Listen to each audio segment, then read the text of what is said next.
Corla. Minister, the report sets out the stark reality faced by the Irish fishing sector, which is in the eye of the storm that is Brexit. In the hundreds of headlines and news reports on Brexit, fishing isn't mentioned enough. Despite the massive impact and the ongoing change, coastal and island communities' whole livelihoods depend on the sea, and they're often overlooked. The Irish fleet has lost over 15% of its annual quota, which is compounded by supply chain disruption to and from the UK, as well as transport links with continental Europe. The key issue here is one of imbalances. The report highlights the imbalances between the fleet capacity and resource availability as a result of the EU-UK Trade and Cooperation Agreement. Then there is the imbalance in the distribution of the decreasing Irish quota, with the inshore sector getting disgracefully low allowances in some cases. Brexit is an incredible challenge for fishing and seafood, but now what we can do is see it as an opportunity to recognise and set out policies that will guarantee the sustainability of coastal and island communities. Our fishing quota is a public resource. It has to be distributed equitably between smaller vessels and operators and larger players. Any schemes or measures to counter the Brexit impact cannot be allowed to enforce current imbalances. The loss of fishing opportunities is being felt by all fishers, and any response must not only recognise this, but also adjust historic and existing disparities. The closure of the Artisan hook and line fishery for mackerel for vessels under 15 metre in length in June is a very clear example of the inequality. The 2% of the quota assigned to the inshore sector ran out halfway through the year, leaving over 2,000 boats, almost 2,000 families, without access to this type of fishing. At the same time, 98% of that quota is allocated to just 49 boats. This was raised in June. I highlighted this injustice with you then, Minister, and nothing has happened. Since then, the smallest of vessels, who are just trying to get by, were not permitted to catch even a few dozen mackerel for sale at the likes of a farmer's market, using a fishing method which we all know is probably the most environmentally friendly of all. Why is our fishing regime set up to benefit a few big players and not the majority of fishers? It's similar to our agriculture policy, pretty much just like our housing policy and our health one. The same story unfolds. Not to mention that this policy choice contradicts Article 17 of the Common Fishery Policy that states the allocation of quota must be based on environmental, social and economic benefits. Where is the evidence of that in Ireland's policy? And the policy preamble, which specifically mentions the small-scale offshore islands which are dependent on fishing, should be especially recognised in order to enable them to survive and prosper. Our inshore fisheries are more environmentally friendly. They practice the kind of fishing found in coastal and island communities for centuries. This is where the vast majority of employment is in the sector. This is the segment that should get the most support, get at least a fair allocation of quotas and funding. The submission of the Islands Marine Resource Organisation, now PO, makes very clear recommendations which need to be met if the Minister and the Department are serious and genuine about supporting inshore fishers.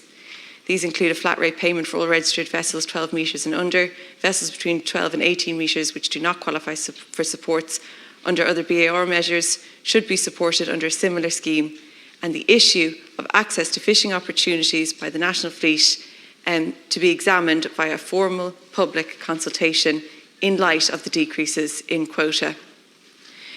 These are also sensible and important actions that the government can and obviously should take. Piers and marine infrastructure are vital to facilitating the seafood sector, and I welcome the report's acknowledgement of this. It states that public marine infrastructure, like piers, slipways and pontoons, etc., is a critical enabler to maximising the use and benefits to be gained from our rich marine resources. And it makes a recommendation of an 80 million five-year initiative for the development of these features. This isn't only obviously vital funding and so needed, it will reap multiple benefits for the fishing, recreation and tourism sectors, which will generate considerably more for local economies. However, this funding must be in addition to existing investment in piers and slipways, because I think everybody will note from a coastal area, current resources for this area are vastly inadequate.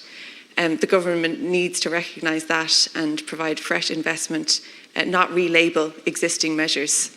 I hope that makes sense. I've continuously raised the need to fund our small piers as vital infrastructure for inshore fishing. A pier or a bay on an island can support 10 or 20 families. It can keep people in rural areas and on our islands. In West Cork, there are so many examples of piers like this where there's so many people who are fishing off them. That's employment for a lot of people. The likes of Dunmanus, Colla, Durras, Allihies, Turkhead, the list goes on, Minister. All of them need investments. Too many small piers dotted around our coastline and islands are falling into disrepair and lack the very, very basic amenities like slipways.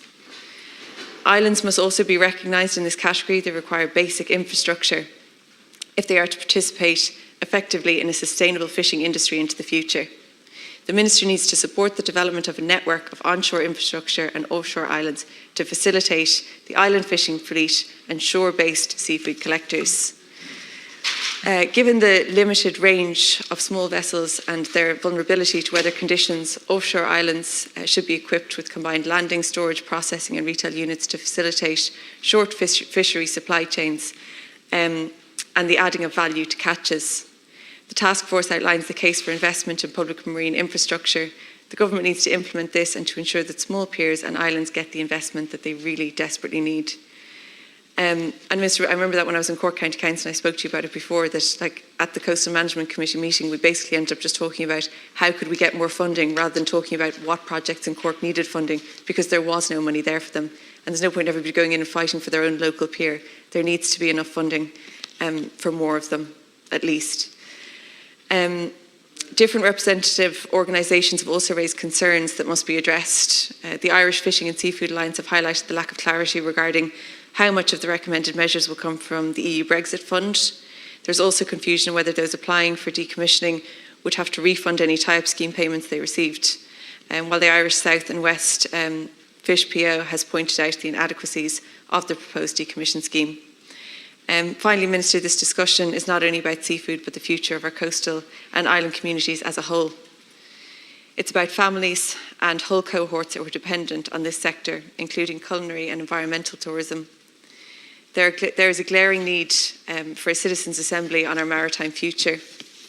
The legislative framework around marine planning and development is rapidly changing with vastly insufficient input from the communities affected. Now, Brexit has underscored the inequalities of our quota and funding allocations. We're still awaiting an offshore islands policy, and massive sections of marine zones are going to become protected areas. So we need to have a very clear understanding of how this all fits together. We need to have a vision for the future of our coast. So I urge you to convene a citizens' assembly on this next year. The Seafood Sector Task Force report is an enormous opportunity, I think, to set up a fairer policy which recognises the inshore sector, supports coastal and island communities, and it's now up to the government to make that happen. Thank you.